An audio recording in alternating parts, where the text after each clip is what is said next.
Happy Dropcaps Day, everybody. Good morning, good Wednesday. Thanks for showing up and spending your Wednesday morning with us. Jessie and I are so privileged and so happy to be able to share some of our recent work with you today. So we have a raffle that's happening. We have playtest screens happening back there, as well as playtest phones. We also have some really yummy food back in the back. So tuck in for a cozy presentation. Again, we're talking about Dropcaps today. Of course, we like to describe it as a strategy word game about falling letters made by people who fell in love with letters. Aww. Oh, I know. If you want to go back and reference any part of this presentation at any time, you can scan this QR code and it's all going to be on our website. All the slides are linked there, and if you see like a cool manuscript illumination that you really like, all the sources are also linked as well, so you can click and kind of navigate to find those. Jessie and I have gotten really good at talking about this, but full transparency, we have not rehearsed this presentation. But in the spirit of that, which I wouldn't normally admit to a crowd of people, we're including what we're calling meta moments throughout this presentation, which is little reflective moments that Jessie and I have outlined to zoom outside of ourselves and the work and our process to sort of co-examine what happened there, what worked, what would we do differently, and what advice could we impart to you for your own creative practice. So our first meta moment here is that one class might change your future. To talk a little bit about that, I'll introduce myself, Kelcey Gray. I'm an associate professor of practice over in design. I am a type nerd who happens to be a lifelong gamer. I'm currently playing Blueprints right now. It's super good. I also took that one class. For me, is actually two classes, one of which is an art history class in medieval studies. I took it, I think, when I was maybe a sophomore in undergrad, and it led to this like huge explosion of interest in medieval studies. I ended up getting a minor in art history and medieval studies. You've seen the medieval references throughout this entire room, and you'll see it in this presentation. So those classes that I was taking in undergrad continue to find themselves into my work today. I also happened to take a game dev class using a really primitive engine called Torque when I was a senior, if you've ever heard of that. And it also sowed the seeds, I think, for this project as well. Mm-hmm. And hello, my name is Jessie Contour. I'm an associate professor of practice in AET. And for me, kind of fun fact, I actually entered into college as a graphic design major. And then I took that one class. It was a 3D class, and I was like, oh my gosh, one extra dimension. And I changed my major my first semester, went down a path of game development, 3D animation, which led to game development. But I kept that little love of design and typography with me. I had a minor in graphic design, which lives on in my Pinterest board to this day, and has brought me into this lovely collaboration with Kelcey. And so we're just happy to be here. Yeah. And so 2 years ago, I believe that this was in 2023, yes. One of the big kind of lessons that we want to impart that helped us get this project started is the idea of just like have the meeting. If you have an idea, just go talk to the person. Just go ask them, ask the question. And this ties into our story because in October 2023, Kelcey, who I had met maybe one or two times, we'd heard about each other, you over there. Mm-hmm. She sent me a message and was like, hey, do you want to teach something together? Michael Baker said that you and I have things in common. And I was like, why, yes, I would love to. That sounds great. You seem cool. Let's do it. Let's figure out what this looks like. And as some of you know, that kind of came together in a class called Typography and Games. And in our brainstorming for this class that combined our mutual love of typography and games, we thought that perhaps we should practice what we preach. And Kelcey comes to me one day and she's like, do you want to make a game? And I was like, yeah. At the time, I had no idea what I was getting into. But I'm a big yes person. I like projects. AET knows we love projects in AET. So I was like, yeah, I need a project. I need something. And so I said yes. And so Kelcey, with her red string on the wall, starts outlining this idea to me. Yeah, this was me. We were at Violet Crown, I think, getting coffee together, and I was like, okay, Jessie, who's, by the way, if you haven't guessed already, is a very eager co-conspirator. I was like, okay, I've got this idea for a game that we can try. It's like Tetris, but with words. Like Wordle, but the letters move. It's like Scrabble, but there's no points. Don't worry, it's not competitive like that. And it's like word search, but tiles instead. I'm like, She's following. And in this sort of, oh, my laser pointer doesn't work, but in this sort of crazy delusion, we want you to notice what's happening here is we're like looking at existing things out there and tweaking it.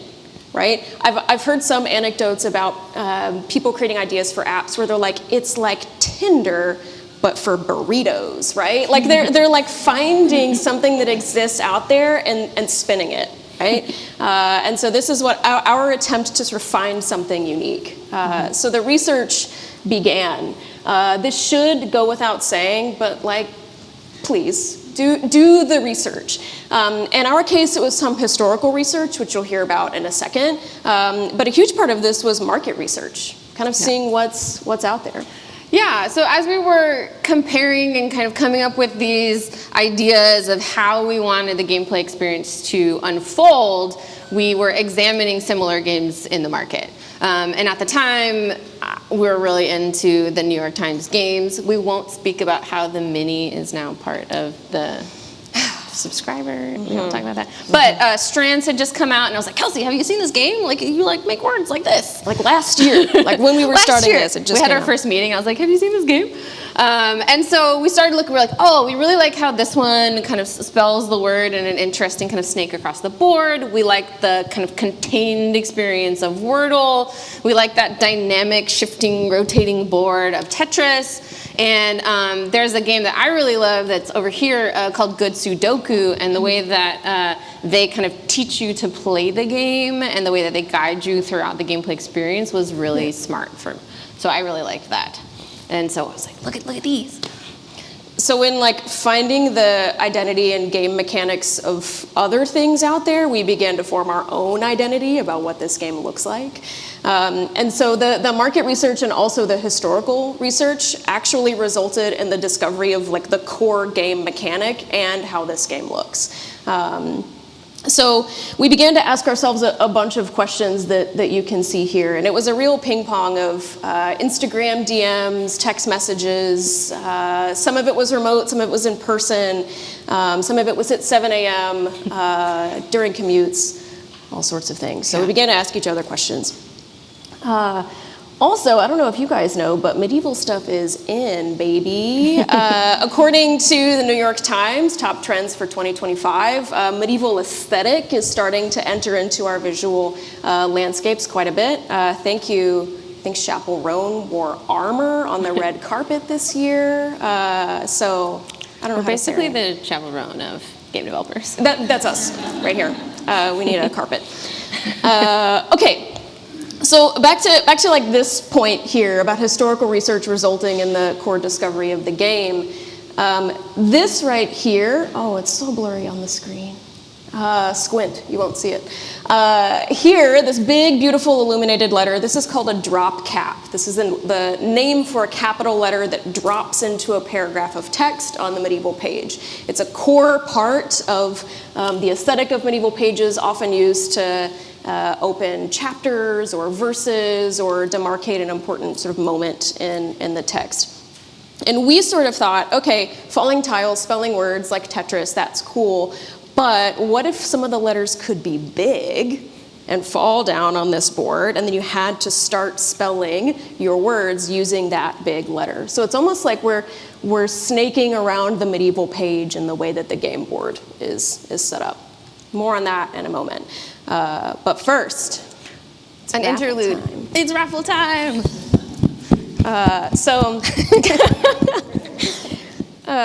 So we held a contest prior to the start of this lecture. And we'll be announcing some of those contest winners too, but we also wanted to appreciate you out there for showing up this morning. Oh my gosh, no, you choose. You choose the first hold one. the bucket. Okay, I'll hold the bucket. So the first person that's gonna win something, Kate, shit. Yeah, Kate, yay. All right, our first winner gets some, oh no. Okay, first Mike Foley. This is going to be one of many. You are welcome. Thanks for playing. Thanks for being here. All right. There'll be more. There will be one. They're all socks. Okay. We have some pins too. Yeah, we do. Okay. So let's talk about these visuals first, and then after I go through the visuals, I'm going to hand it off to Jessie to go through the development process. So if you visit the App Store or the Google Play Store, you'll see these sort of nice shiny screens that look like this. This is the sort of finished screens of the game, some snippets of the tutorial, game board, and so on. But we're sort of starting at the end, and then we'll go back to the beginning, and I'll show you how I got here. One of the mantras I sort of sang to myself when making this was like, don't be afraid to get a little bit weird. We're talking about medieval stuff, okay? These are like, snails with weapons and like rabbits painting portraits, right? The medieval period is full of whimsy, especially in medieval manuscripts. So I sort of gave myself permission to channel that, right? And so I was like, okay, so New York Times Games, it's a great place for us to start, but like with a little bit more attitude. So okay, it's like spelling bee, but like with this little unidentified weirdo in here somehow. Like this is our aesthetic somewhere in here. So another thing that we want to impart to you and give you permission to do is this. If you don't know where to start, it's okay to start by copying. Just copying what you see out there. And it's okay to do this and start this way and share it with your friends and professors and peers and have a conversation about it, because that can lead you to creating a more unique identity for whatever you're making. So you'll notice this is just a screenshot of my Illustrator file here on the right. This is a screenshot of just simple typographic hierarchy for how to play for the New York Times games. So you can see I'm very literally borrowing from that aesthetic, black, white, one color, really simple, left aligned. And I'm sort of trying things here and asking myself, is this it? Right? So I'm allowing myself to copy. And then I sort of begin to diverge more, and I'm looking at different typefaces and exploring different options. Do I make them myself? Do I, I'm just sort of like, this is a playground here for me. We start to question, where is the little unidentified weirdo? Yes, yeah, because the weirdo ain't in here, right? Not yet. So we're like starting to get a little, but look how, this is like my first Illustrator artboard, right? And that's stuck around. The typeface that we ended up landing on is a really approachable black letter named Ferryman, produced by Font Bros. We wanted a black letter because we had to do a black letter, but also black letter is very difficult to read. So we wanted to find sort of a pseudo, almost sans black letter that would still feel friendly to players. Also, you're on a small screen, right? It's got to be legible. So we're borrowing the black letter here, sort of a modern fracture in a way, and then we paired that with Cooper Hewitt, which is an excellent open source sans serif. We knew we wanted to use some open source tools and assets for this project, and so this is a really great one if you're looking for a really lovely, slightly condensed sans for your next project. This is absolutely free. We love that. Throughout the game, you'll also notice, you can't ignore the sort of bright red throughout the, we already told you they're all socks, so I can show you the socks now. We needed to choose a color palette, right? And so you're seeing the red throughout. That red actually came from a technique called rubrication from the medieval page. Red ink at the time was very readily available, and so it was used within these manuscripts to, again, to marcate a verse or maybe the voice of Jesus or something like that throughout the text. And so we're like, what's our color palette going to be? We'll stick with black and white. Our spot color will be this bright red, echoing that rubrication. Humorously, we could not decide what to call this red. I argued that it was vermilion for a long time. I think it's just orange. She calls it orange. We came across paprika last week, and we're like, okay, maybe we'll call it paprika. Perhaps red-orange. Red-orange. Okay. We still can't decide. Maybe we should have a meta moment here that says you don't always have to agree with your collaborator, and that's fine. We eventually, when we were doing more illustration assets, like you'll see on the stickers in your seats that you got, we eventually determined that we needed sort of two, like a shade and a tint of this red, just to keep things sort of interesting and show some depth in the illustration. So we ended up adding those two smaller swatches.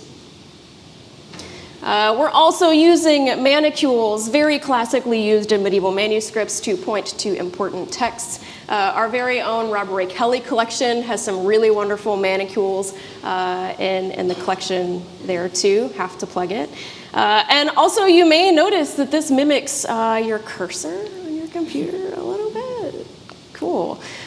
We also used throughout the visuals, these are called banderoles, basically medieval comic speech bubbles in a way. And so these serve as little accents or reminders or notes from us, the developers. I'm gonna keep cooking here. All of the drop caps that you see were all produced by me. This is a glimpse into my Illustrator file. I simply made a mesh and then used the live paint tool to create a live paint group and just fill in. That's all I was doing, is I was coloring in squares. Maybe not unlike you've done with like a grid paper in high school, kind of filling in the grid squares. Our next meta moment is that everyone is a playtester of everything, because I first made a G that looked like that on the left, and Jessie was like, what? What is that? What even is? What I'm is like, that? It's historically accurate. It's a G. Like, I can't read it. She's like, it's 2025. Like, let's make it look more like a G. So I didn't get it right the first time, and neither did Jessie. And to be fair, Kelcey also served as a playtester of the development, and basically every week, multiple times a week, for months, nay, years. It's like, it's broken. Yeah. So she is not a type designer. I am not a coder, but we are still informed collaborators and feedback givers and playtesters, even though we're not sort of operating in our specialized fields necessarily. You can always be like, huh? What? Jessie, why do I have only vowels? This is weird. I feel attacked. Meta moment, make a lot and get rid of most of it. Good advice all the time for any creative project. This is a sampling of a bunch of things that got trashed in the process of making this game. I want to take this moment to note that I did not use AI for any part of creating the visuals of Dropcaps. We did use AI. We'll talk about how we used it, but I made the choice that I wanted to do this myself. Okay, and it was sort of a monastic labor of filling in these little squares, and I'm okay with that. I remember the night that you made the Y. Oh, and yeah. I think just messaging me at 11:30. Are you okay? She's like, why? Yeah, I was like, I don't like it. I just spent 4 hours on this. I don't like it. She's like, good, I don't either. So the tools that I use to create everything in Dropcaps are these three. It was a mix of mostly Illustrator, a little bit of Photoshop for some mocking up and some GIFs and things that I might share with Jessie, and also Procreate for editing some of the images that are used throughout the game. Okay, next we will announce our contest winner for the longest word, and this award goes to Jessie, who is in our audience here. Just get a pin. Yes. Jessie, you get a sock or a pin. You can choose either Super Speller or Word Wizard. I like Word Wizard. Word Wizard. There you go. Thanks for playing. And you spelled the word pickle. Very good. That's not easy to do in this game, by the way. Okay, those who have played, you know. We also have one more raffle. We're gonna give out. Do you want to try this one? Yeah, I'll do it. All right, here we go. We've got Rochelle Escobar. Woo!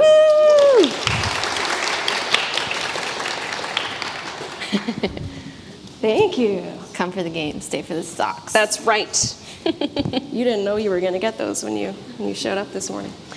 Okay, onward to development. It's me. The game is broken. No, just kidding. It's not broken.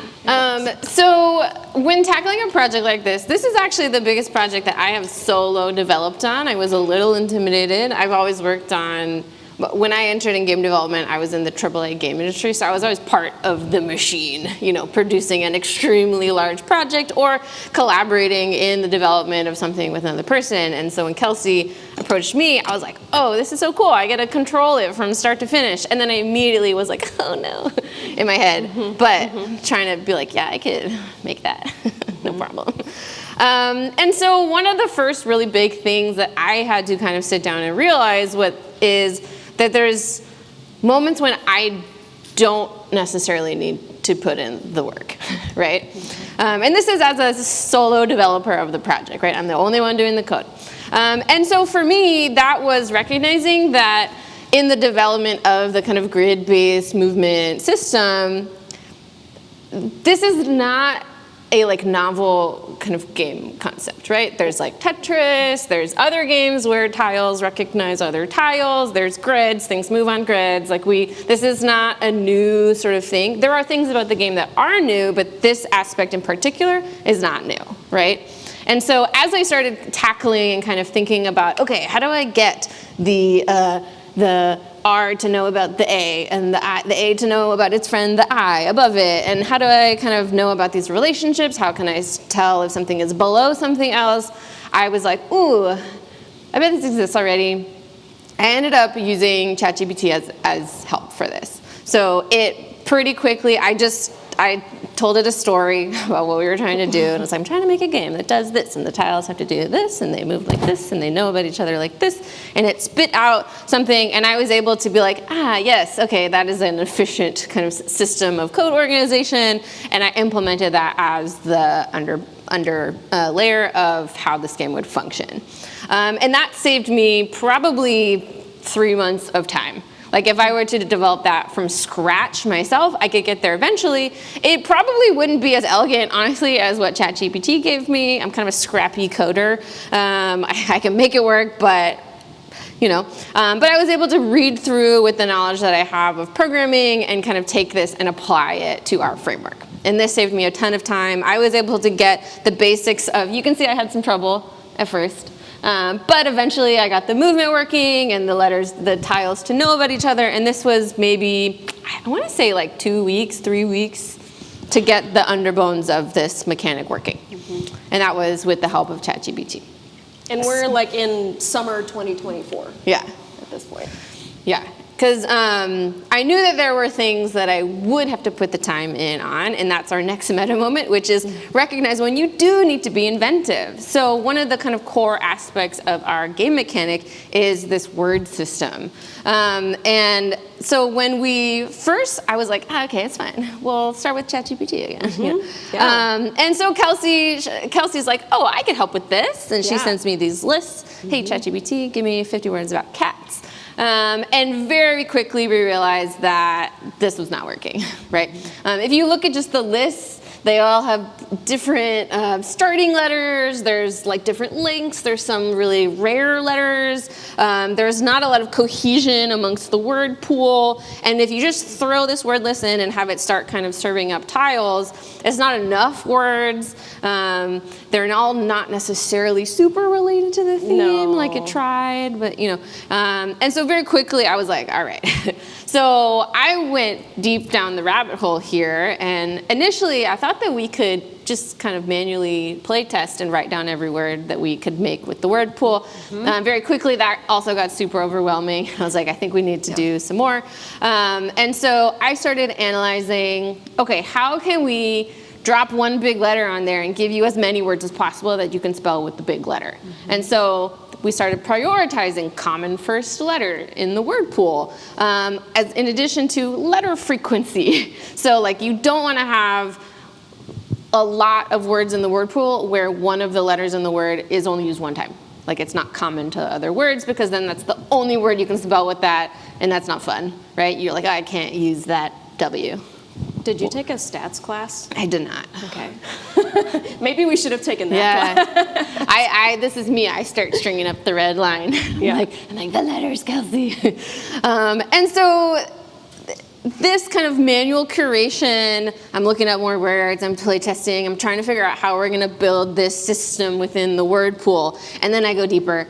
And I start using natural language processing. I'm cross-referencing with Scrabble dictionaries to make sure that these words can be spelled with the words that we have over here. And then I'm in like Python libraries running scripts, and I'm like looking at words like I'm in the Matrix. And so here, we go from 50 words from ChatGPT that are not like really related to word lists that are 500 to 600 words long. And still, as I'm sure you all, if you've played the game, they're still not long enough. And so this is perhaps a moment where we hire like a statistician or a graduate assistant in computer science or something to help me, because I think that this is perhaps as deep as I can go, which I think is pretty far, right? But this is the labor in Dropcaps. This is the labor behind Dropcaps. The tile movement, not so hard. I nailed that in like 2 weeks. This was the subsequent 16 months of drop, and so yes. So there's moments where you don't have to reinvent the wheel, but then there are moments when you do. And so learning to recognize those moments are key to success in developing projects. That's the story of our word list. And so while Jessie was like plugged into the Matrix, I was beginning to develop a few more things relating to the identity, also word related. And so meta moment, incorporate identity into every level. So you've seen the visuals so far, but a lot of the writing around the game needed to be done too. And so Jessie's posting like letter frequency math in Miro, and then I'm posting this in Miro, which is a lot of the sort of flavor text that exists on menu screens, little pop-ups that appear. And in the same way that the visuals captured whimsy, we also wanted the tone of the language to also capture that whimsy as well. So we went hard on alliteration quite a bit. But I would be giving Jessie feedback like, Jessie, why do I have 8 E's on my board? I can't spell anything with all of these E's. And then she'd be like, Kelcey, you're being too cute. You need to make this language more functional, right? Yeah, one of the things that we realized as I was developing the word list and kind of prompting people to be able to find the words in the level is the instruction is key. What is the theme of the level? Because the animal word list is not only cat, dog, bird, but it's also bark, purr, fur, scratch, ball, bite, words about animals. And so that has to come through in the flavor text in a cute way, but also a way that tells you what you need to know. Yeah. So we had a lot of pretty fun, I think, back and forth on the flavor text. Oh yeah. We did. All usually culminating in people don't read, people don't read, people won't read. Make it shorter, make it shorter. It was good. We also had the delight of writing things like word wizards and lo, a letter legend, and witness, word wonder. These little ditties appear when you beat a level. You get a little victory screen with a little congratulatory moment, and our little sprite sparkles. So if you beat the levels, look out for some of this text, as well as medieval facts. Yeah. More on that in a moment. I like absolute alphabet authority. We should put these in our job descriptions or LinkedIn or something. Or FAR. Watch out for the FAR. Dang, Death Dropcaps. Then we're going to pause for a moment for another raffle. Woo! Okay. Shall I do this one? Yeah. Okay. Oh my goodness. Okay. This one will go to Anna O'Quinn. All right. Anna, come get your socks. We got medium and we got large, whatever. Are you medium or large feet? Okay, medium. Medium's gonna work for you. No pressure. You have to tell us your foot size. When we ordered from the vendor, small was like toddler feet. Yeah. I was like, all right, well, we're getting mediums. Okay. Shall we keep trucking? Yeah. Okay. Yeah, let's do it. So if you're an AT, You won't be surprised by this next category in our presentation. So one of the biggest and most helpful and also really frustrating parts of game development is putting your game out into the world and having people try it and tell you that it sucks. Yep. Or that it breaks immediately, or that they, yes. And so when you are playtesting, right at the beginning, you have a concept, right? You're like, I have an idea, and I'm so excited, and I love it. A little bit of a pro tip here, start with no code, but don't try to save money on printing. Make something big enough that people can play test. Kelcey created our first playtest. I did. And for some reason, I was like, okay, it's got to be to scale, right? I had like my print brain on for some reason. And so I printed this off on an 8.5 by 11. This is my dad's hand. He's like 6'2". He's a big guy, and he's got these big hands. And he was like, I can't move these little squares around, Kelcey. He like didn't want to engage because the format was too small. Right? So like don't automatically alienate your playtester by making your playtest the wrong aspect. So he ended up having to move these letters around with the tip of a pencil, and it was very frustrating for him. I was like, Jessie, I did it wrong. So we've learned to spend a little more on printing fees. So despite that, we did learn some really useful things, and I'll show you a little bit of our documentation process. We had this Miro board, which extends. Over here is all the word lists, down here is the tutorial boards, right? This Miro is large, big. But this is how we were taking notes and kind of highlighting the feedback and the way that we wanted to incorporate it. So there were some really good things that we learned about, like, when do I know that it's my turn, right? How do I know what can move where? Like, can I move diagonal? And we're like, no, but how do you know that, right? Can I spell this way? What about that way? So there's like all these questions that came up, and we were like, okay, so these are things that we're gonna have to build into the play experience so that people can understand the rules of play without us really telling them, because again, nobody reads. So. And what you're looking at here is you'll see we've got like a sort of red light, green light triage system where we're like, red equals no, let's not do it, we don't need it in the game. Yellow is let's think about it, maybe it's a stretch goal or something we want to make later or put into the game in a patch. And green is like, yep, this absolutely need to be in the game and communicated to the player. So, yeah. And as we moved into the digital playtesting, bugs were found, having other people play that are not familiar with exactly how to touch the tiles, because I play and I'm like, it works perfectly. And then someone else plays and breaks it immediately, and I'm like, cool. But, they're finding words that aren't in the list, they're finding bugs that I need to fix. And we're getting really, really good feedback about just how this play experience feels and how it unfolds. We have some great quotes. Shout out to David Cohen, who can't be here today, but he spelled monkey, which is pretty great. Yeah. Tide's pickle. Some quotes from our playtesters. Here's some of our favorites. Everything from, hey, I spelled slug, to, I feel like my brain opening up, to, is that a C?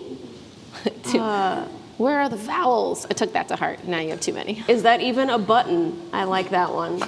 I feel like I'm failing second grade. Yeah, that was big. So I don't know, we like took it to heart, and our like meta moment here is that we took all of this criticism as encouragement to improve, not as discouragement to stop working on it. Yeah. Right. One of the things that we realized during playtesting, and this is from my own immediate family, I sent it out and I was like, you're my parents, you have to play. And my mom locked in, could play the game immediately, got all the words, beat level 1 in like 3 minutes. Never played before. My uncle, I was on the phone with him for 45 minutes. He did not get one word. So like, there's a split in the audience in knowing that there are some people that this game speaks to, and they just enter the matrix and they can spell a million words. And then there are some people that just need extra help to enter into the play experience. That was really illuminating for us as we started to design things like the tutorial and refine, the little cues that the game gives you as you play. All of those takeaways from the people that struggled were actually like some of the most helpful, even though those were like hard to watch. You're like, wait, I just told you how to, you can't, okay. You know, so those are, it's tough, but it's also like, okay, here are some very clear areas that we can improve, right? Because someone who just gets it immediately, that feels good. I'm like, yeah, but it's not helpful, right? And I think maybe another meta moment on top of a meta moment here is like whatever your creative project is that you're working on right now, your audience is not everyone, right? Your audience is going to be more focused than that. Everyone is not reasonable to expect whatsoever. Yeah. And so Dropcaps is for some and not for others. And we're okay with that. It's okay. That being said, another prize? Yeah. Okay. This one goes to our very own Nadia. Oh, we don't need this. Well, where did Nadia get? Nadia spelled number 2. Told you it would happen. Nadia spelled fodder. Fodder. Yeah. We also have an honorable mention. We do have an honorable mention. No, we don't need this for it. We don't need this Keegan submitted this on Discord last night, spelling silk song, which is, I think, technically, it's not in the word list, but... Which is why it's honorable mention. But excellent work. This was effort put in on spelling a word. So Keegan also gets some socks. And you get a sock. And you get a sock. You get a sock. Would you like medium or large? I think medium. All right. Okay. There you go. Yeah. I'm guessing I'm a medium. Yeah, I think medium. Okay. All right. Okay. We should have made like a foot chart. graphic. I'm like, I don't know. Place your foot here. Okay. And let's do 2 raffles. This time. 2 Let's raffles. do 2. Okay. Yeah. We have a lot of socks. All right. So you hold the bucket. Okay.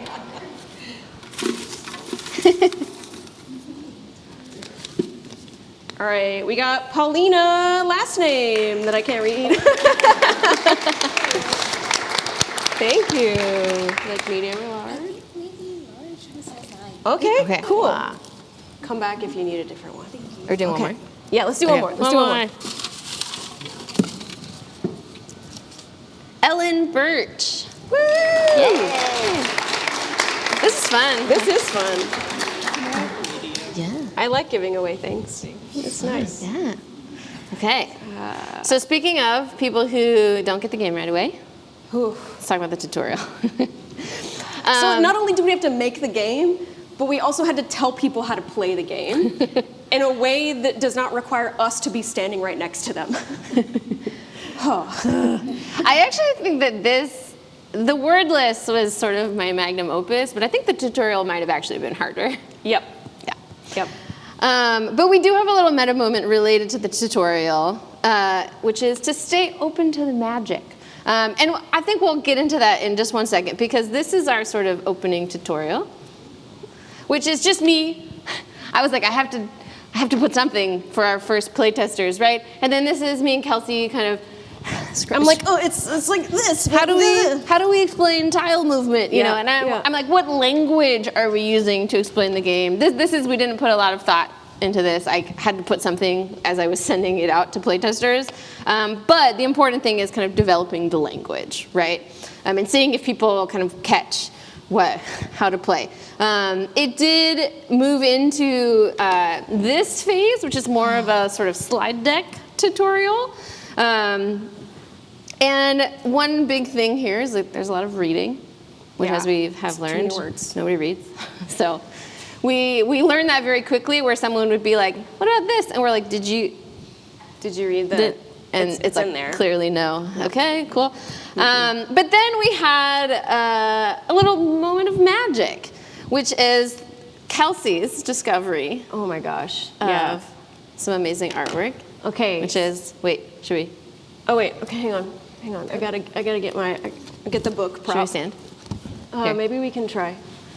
I'm gonna have a mic folly. Okay. Is it? I'm not gonna get the hand right. I have a problem. It's us, if you can't tell. Obviously. I'll make my hair longer. But okay. See, we didn't rehearse. Yeah. If you're looking for some really beautiful plates of medieval illumination, check out the Walters Museum collection. All of it is digitized on Internet Archive and Flickr, I think, and a huge amount of it is public domain. So what you're looking at here is actually an illumination of the angel Gabriel and the Annunciation of Mary. And then I was like, hey, if we like remove the halos and the wings, like it's kind of us, right? And so we sort of discovered this one day. We'll tell you the context in which we did. And we thought, you know what, maybe they could serve as mascots or little, mascots to sort of walk you through the tutorial and help you understand how to play the game. So we moved from a tutorial that was pretty darn text heavy to us being like, let's move tiles. Yeah. Much less reading. Yeah. Which we like. And so this ties into a little bit of our collaborative process. So if y'all know me, you know that I own a gym up in Pflugerville.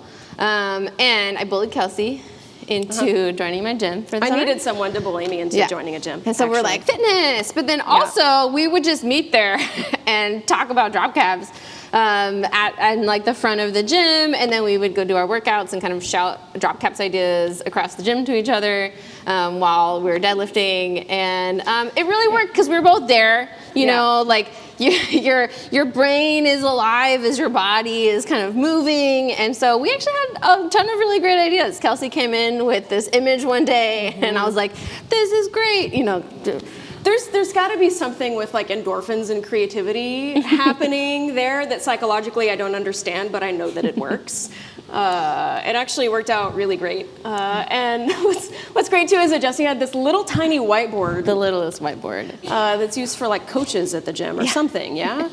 And we're like, well, let's just use this for Dropcaps ideas. I was erasing like 5 squats. I'm like, Dropcaps. Yeah. I'm like, it's my whiteboard. I own the gym. Yeah. And so, you can see some of our brainstorming about what do our menus look like? And we're here kind of hunched over this tiny whiteboard, kind of figuring things out about our game in between sets of squats. Yep. So a little tool tip here is like be present, be at a place that you enjoy being, you know, find that place that overlaps with your routines. These were like morning meetings. Yeah. We would show up and we'd talk about Dropcaps and then do our workouts and be like, okay, we have our tasks and we would go work on them. And so this worked out really well for our collaboration. And related to that is in forming this collaboration, we both committed to do a project together. And you have to commit to being available for the project. And that might be in the morning at the gym, but that might also be, you know, a phone call later at night, or that might be me texting Kelcey 12 screen recordings of Dropcaps at 8 p.m. while she's putting her daughter to sleep, and me knowing that that's too late for her to respond to me, but she'll get back to me in the morning, you know. And so that's like kind of her boundary. She's like, these are the times when I can't do it, and I'm like, okay, but I'm gonna text you, but I won't expect a response. So we had a moment where at the start of this project, we both committed to each other that we want to make this thing happen. But I was like, you will not hear from me from 5 p.m. to 7:30 because I have a young child. And you're a business owner, right? And then we both teach full time. And so we sort of understood our schedules and our priorities. And I think that built a whole lot of trust from the get-go. Because if you remember, like we both sort of leaped into the deep end to be like, hey, do you want to teach this class together? Oh, and by the way, do you want to take on this huge collaborative project that neither of us have ever done before, right? So you have to start to build that trust, because what that does is it's a shield for resentment, right? Because what can happen if you don't trust your collaborator is you can begin to feel those nasty feelings of, oh, they're not doing the amount of work that I expect them to, and they're not responding to my text and things like that. But if you have those conversations up front, set those boundaries and expectations, and also show a real commitment to one another and to the project, you won't feel those feelings. Yeah. Hopefully. If we hadn't had that conversation, I might be texting Kelcey at 6 p.m. being like, I did 4 hours of work, why aren't you answering me? Yeah. And then, you know, not expecting that, you know, she would come back in the next morning, you know, with her work that she had done. And so we discussed our schedules, and we're like, okay, this is how I like to do work. This is how you like to do work. This is when we will do our work, you know. And then we followed through on that. Yeah. And that was a big part, I think, of what made this successful. Is we both like kind of shook hands and we're like, we're in it, right? So the collaborative tools that we use to make that happen that we just described are tiny whiteboards, chatting between deadlifts. We use Miro really as a place to drop images and make notes. We use Instagram DMs to share video because video support is better. Well, so I have an Android phone and Kelcey has an Apple. And so video is just, we're sending potatoes back and forth, you know? It was and so so bad. we had to, all of our videos were sent through Instagram DMs because that was just the fastest way. Me holding my Instagram, recording myself, like playing on the screen. And I'd be like, Jessie, the color is wrong. And she's like, oh, it's the text message. I got to send it through Instagram and the color would be right. And anyway. Yes. So all very useful, kind of context dependent.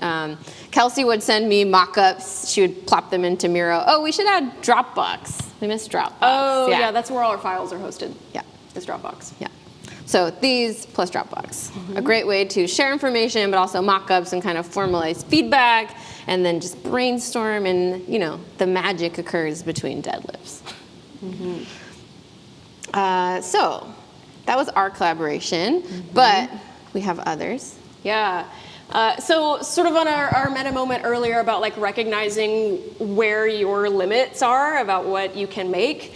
One of the things I was very passionate about was at the end for the victory screen when you complete a level, I was like, we got to get some medieval facts in there. Like we have to get some actual historical truth in here and make it fun. Jessie was like, all right. And I was like, trust me, it'll be great. And so I started to do a little bit of research myself. I was like, okay, Kelcey, channel your like 21-year-old self, medieval studies, research yourself. And then I was like, I don't have time for this. I don't have, like I could do it, but I don't have it in me. And so I actually reached out to my former professor, Dr. Maureen Quigley, who's actually a doctoral graduate from UT, funny enough.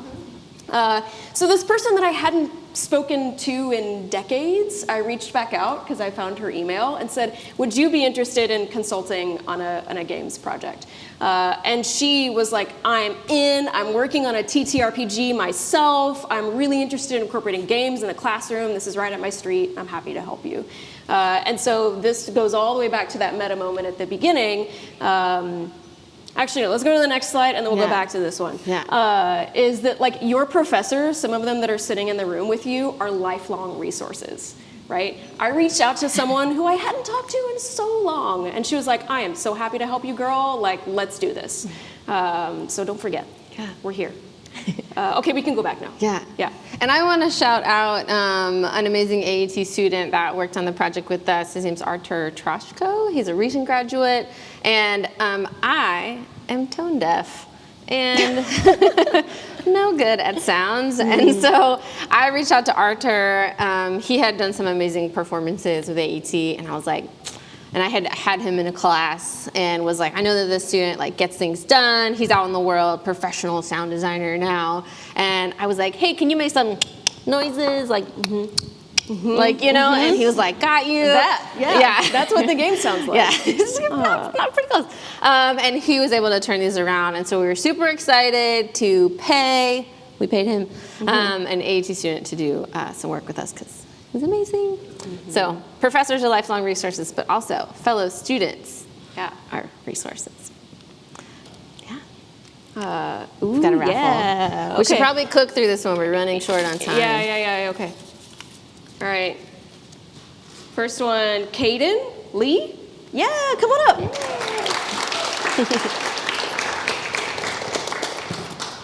Caden? There you go. And let's do one more. One more. Okay.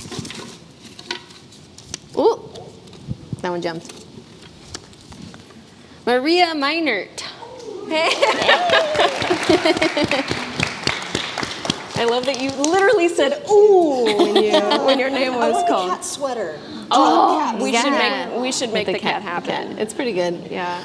Okay, rounding out the end of the presentation here. I want to talk a little bit about publishing, which the cherry on top of this is that I literally got an email last night from Google Play telling us that our app is non-compliant with some new API updates, so I have to do a bunch of work to update that. Super fun. Yes. But the publishing on Google Play and the App Store was a journey. That was another thing that I haven't done before, and I feel like, honestly, I always tell AET students, I'm like, it's fine. I feel you. I'm so sorry for making it sound like it was easy. It was not impossible, but it was step after step after step of red tape. Right? You would do a little bit, and then they would update an API, and you'd have to fully update your Unity, like delete it and reinstall it, and make the game, get all the new JavaScript things on your computer so that you can make a new build to upload, and then they'll tell you that you named it wrong, and you're like, surprisingly. Google requires you like 14 to get how many playtesters? So you have to have for 4 weeks, like 10 to 20 people actively involved in playtesting for like a set amount of time in order to move on to publishing, which they're like, oh yeah, just publish, and then you get to that screen and they're like, wait, 4 weeks, and I was like, ah. So we were trying to hit our presentation that we'll talk about in a second, but so it's not impossible, but you do have to very thoroughly read your documentation and just be prepared for kind of an extended process here. And publishing on the App Store is surprisingly easier if you have an Apple computer. If you don't, it's basically impossible. If you have questions about publishing an app, come to us. We can help you. Let's talk a little bit about our class. Yeah, we'll cruise through this. So we were able to teach typography and games last spring. We're offering it again next spring. Course catalog, I think, is out there. Registration's happening soon. So if any of this sounds interesting, come take a class with us. We'd love to have you. But we want to share just a few snippets of our experience. Look, we tried. I didn't have the book prop, but we tried to do the pose in class. We explored different ways of making type and analog means, translating that into screen, and then how to get that into the game space in Unity. Some of the games were speculative, and then students actually, for their second project, co-produced games together, an AET student and a design student, which was super special. We want to highlight this particular project from Ren Baird and Grace Kimball, which is so good. Jessie, you want to talk about the mechanics? Yeah, so this was a game where there's a maze and you play a little a mage, hedge mage, and you are wandering around this hedge maze looking for letters for your spell book, and as you collect them amongst the maze, you can spell things like hex, and then you can cast a hex spell against monsters in the maze. And it was really lovely that this sort of, how would you describe that font? We'd call it a black letter. Yeah. This innovative black letter was developed by Grace, and then the development of the game was done by Ren, the AET student. So we made the students basically copy our collaboration. But not all of them look like this. Yeah. And not all of them mirror our collaboration. Yeah. So this lovely typeface was developed using Kelcey's technique. Yeah. And so we were really, really proud. This is one of several games produced in the class that we were just in love with, that were really successful. So we can't wait for round 2, more games coming out. Yeah. We were also able to take our project to the International Medieval Conference. Here, these guys were so nice and funny. We found out about the International Medieval Congress through my professor, Dr. Maureen Quigley. She was like, hey, you guys are making this medieval game, maybe you should go talk about it. Yeah. We were like, yeah, let's go do that. And it's by way of my former professor, I found out about this opportunity, shared it with Jessie, who was like, heck yes, let's do that. That sounds great. We went there, we played lutes, we talked about our project. It was a good time. Our session was the medieval ages in modern gaming. Yes. Perfect fit for the project. And then now we're here, we're updating the game on Google Play, teaching another round of our class, and finishing our presentation. Thanks, everyone. These are to the slides. Is that the QRs for the slides? Yeah, so this is the QR to this webpage, but actually we should bring up the QR code to the slides one more time in case you want to access that. It's a hidden page on the website. Later. Oh, this is so hard. Why is this so hard? Yeah, there you go.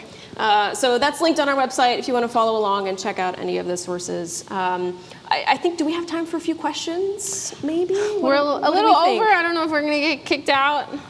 Maybe like 2. If you have them. 2 questions? Yeah. First. What was the engine and language you used to make this game? This is built in Unity, coded in C#. Yeah. We love a practical question. Classic Unity. Yeah. Any other questions? How do you do some of the research, like finding some of the manuscripts and stuff? Where do you start when doing that? I like to start with institutional collections. So British Library, the Walters, as I mentioned, has a really wonderful collection. Public Domain Review is excellent. Wikimedia Commons actually is a great place to start to lead you to other places. Internet Archive is really wonderful too. And they can lead you to these institutional collections that usually have really high-res scans. So those are just a few places. If you scroll far enough, you might find yourself in a medieval manuscript. That's right. You're out there somewhere. Okay, did you have like a sneaky final question? It's too long. I can ask you later. Okay. It's too long. That's just fine. All right. Well, thanks for sticking around. Please eat our food. Oh my goodness. Grab some extra stickers and play Dropcaps. Play Dropcaps.